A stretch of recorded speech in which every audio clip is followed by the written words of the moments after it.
Ginit ni Pangulong Bongbong Marcos na hindi makikipagtulungan ng Pilipinas sa investigasyon ng International Criminal Court o ICC sa drug war ng nakaraang administrasyon. Let me say this for the 100th time.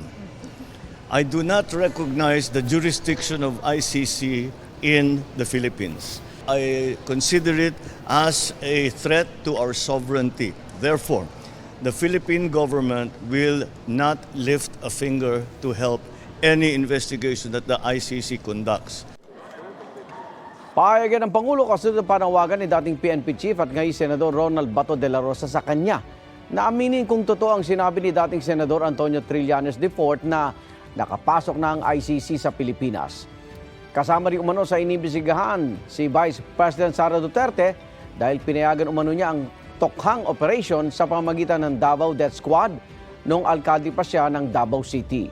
Sagot ng Vice Presidente, sa buong panahong nakaupo siyang mayor at vice mayor, ni minsan daw ay hindi siya naiugnay sa Davao Death Squad. Bakit daw mula ng manalong Vice President, bigla na lang nagkaroon ng mga umano'y testigo laban sa kanya. Git niya, hindi niya kailangan ng Death Squad para sa mga bagay na kaya niyang gawin. Handa raw siyang harapin ang anumang akusasyon pero sa harap lang ng Pilipinong hukom at korte. Sa isang pahayag naman na ipinadala ng ICC sa GMA Integrated News, sinabi nilang patuloy silang nagpupursigi na makamit ang hustisya para sa mga biktima ng drug war sa Pilipinas. Naayon daw ang kanilang investigasyon sa mga ginagawa ng gobyerno ng Pilipinas. Hindi naman kinumpirma o itinanggi ng ICC kung may mga investigador silang nagpunta rito dahil operational details daw ang mga ito.